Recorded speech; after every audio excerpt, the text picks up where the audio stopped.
بسم اللہ الرحمن الرحیم۔ اللہ اکبر، سبحان اللہ، الحمدللہ، استغفر اللہ۔ الصلاۃ والسلام علیک یا رسول اللہ صلی اللہ علیہ وآلہ وسلم۔ ناظرین، میں کچھ دنوں سے اللہ رب العزت سے دعا کر رہا تھا کہ یا میرے مولا کریم، یا رب العزت، یا ارحم الراحمین، میں چاہتا ہوں کہ ناظرین کو کچھ ایسی ایک آیت بتاؤں، ایک ایسی آیت بتاؤں کہ جس کا ورد کرنے سے اللہ رب العزت کا نور دل میں آ جائے، اللہ رب العزت کی قربت حاصل ہو جائے۔ ویسے تو میں نے اپنے چینل پہ ایک وظیفہ لگایا ہے، ایک تسبیح لگائی ہے اللہ الصمد کی، جو کہ صرف جمعرات کا وظیفہ ہے۔ یہ اس سے ہٹ کے کی بات ہے، اللہ رب العزت کا قرب حاصل کرنے کے لیے۔ آج جب میں نے قرآن الکریم کو کھولا، قرآن الکریم کی تفسیر ابن کثیر کی ایک جلد میرے ہاتھ میں آئی۔ ایسے ہی رینڈم طور پہ میں نے اٹھایا، اور جیسے ہی میں نے پیجز کھولے کسی کو بھیجنی تھی میں نے تصویر کہ یہ والی آپ پڑھا کریں، کسی نے کہا تھا، پوچھا تھا، تو اچانک میرے سامنے یہ ایک آیت سامنے آ گئی۔ ناظرین، جب یہ آیت میں نے پڑھنا شروع کی تو مجھے ایسے محسوس ہوا جیسے اللہ رب العزت نے میرے اس سوال کا جواب دے دیا ہو اپنی ایک حکمت کے ذریعے، کہ یہ والی آیت بہت خاص ہے،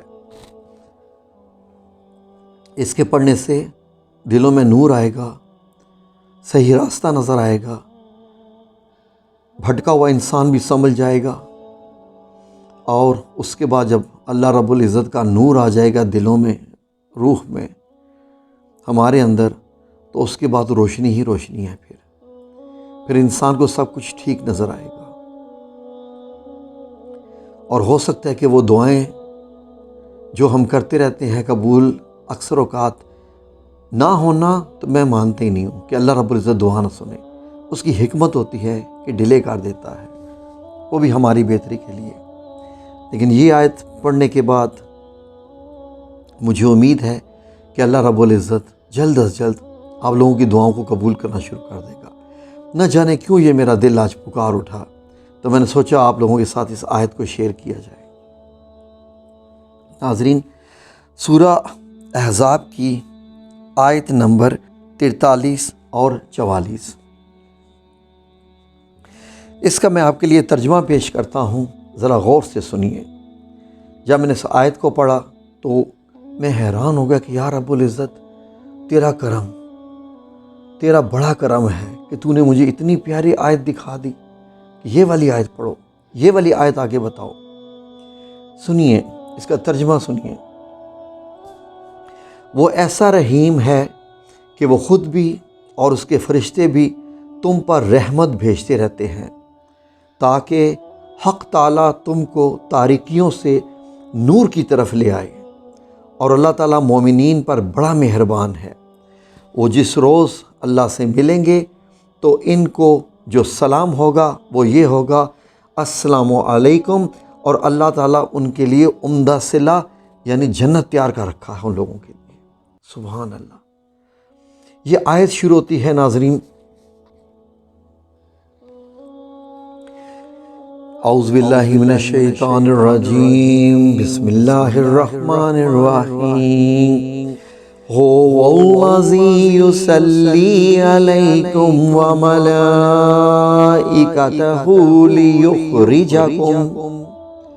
لیخرجکم من الظلمات الی النور وکان بالمؤمنین رحیما۔ تحیتهم یوم یلقون سلام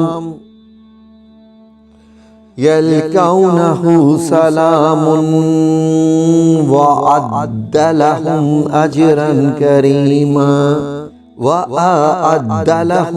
أجرا كريما۔ یہ ناظرین کتنی خوبصورت آیت، یا رب العزت یا رب العزت میرے پاس الفاظ نہیں تیرا میں شکر ادا کروں۔ الحمدللہ۔ ناظرین، یہ آیت پڑھنے کے بعد آپ نے اس کا ترجمہ بھی سن لیا۔ آپ غور کیجئے کہ اللہ رب العزت نے اس میں کیا ایک خاص پیغام دیا ہے۔ اس چھوٹی سی آیت میں کتنا بڑا پیغام کہ ہمیشہ، یعنی مسلمانوں، ہمیشہ اللہ کی نعمتوں کا بکثرت ذکر کرتے رہا کرو، اللہ رب العزت کا بہت ذکر کرتے رہا کرو، اللہ کی خوبی، اللہ کی پاکی، اللہ کی باتیں کرتے رہا کرو ہر وقت۔ ایک مرتبہ رسول اللہ صلی اللہ علیہ وآلہ وسلم نے اپنے صحابہ کرام سے بتایا کہ میں تم کو ایک ایسا افضل عمل نہ بتاؤں، ایسا بہتر عمل جو کہ بہت اعلیٰ عمل ہے، اعلیٰ درجے کی نیکی کا عمل ہے، اللہ کی راہ میں سونے چاندی خرچ کرنے سے بھی بہتر ہے، جہاد سے بھی افضل ہے۔ تو صحابہ کرام نے فرمایا جی بالکل ضرور بتائیے نبی کریم صلی اللہ علیہ وسلم۔ تو آپ نے فرمایا کہ اللہ عز و جل کا ذکر کرتے رہو۔ اندازہ لگائیے کہ سونے چاندی اللہ کی راہ میں خیرات کرنے سے بہتر، جہاد کرنے سے بہتر، اعلیٰ درجے کی نیکی سے بہتر اللہ کا ذکر کرنا ہے۔ سبحان اللہ۔ اور ایک اور شخص نے آپ سے پوچھا، اے نبی کریم صلی اللہ علیہ وسلم، مجھے کوئی ایسا چوٹی کا عمل بتائیے۔ چوٹی کیا ہوتی ہے؟ یعنی ٹاپ لیول، پہاڑ کی جو چوٹی ہوتی ہے، ٹاپ لیول، ایسا کوئی عمل بتائیے کہ جب میں اگر اس سے چمٹ جاؤں تو مجھے اللہ رب العزت مجھے بخش دے، میری زندگی کو بہتر بنا دے، مجھے درجات سے بلند کر دے، یہ کر دے وہ، مطلب یہ مراد تھی صحابی کی۔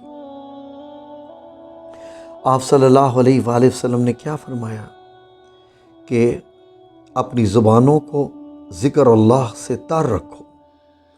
تر کا کیا ہوتا ہے؟ جب ہم پانی پیتے ہیں تو ہماری زبان پانی سے تر ہو جاتی ہے۔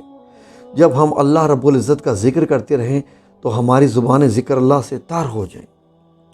نبی کریم صلی اللہ علیہ وسلم نے یہاں تک فرما دیا کہ اگر تم لوگ اللہ کی یاد میں اتنے مشغول ہو جاؤ، یعنی ہر وقت اٹھتے بیٹھتے کھاتے پیتے آتے جاتے جہاں بھی اگر تم اللہ رب العزت کا ذکر ایسے کرنے لگو کہ لوگ تمہیں دیوانہ یعنی مجنون کہنا شروع کر دیں اور منافق لوگ تمہیں ریاکار کہنا شروع کر دیں، تو یہ تمہاری کامیابی کی علامت ہے۔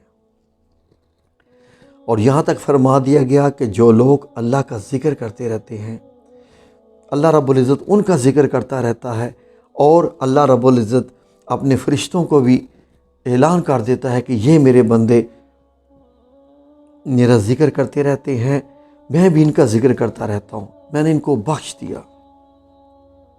اللہ رب العزت نے قرآن کریم میں بڑے آسان لفظوں میں کیا فرمایا؟ تم مجھے یاد کرو، میں تمہیں یاد کروں گا۔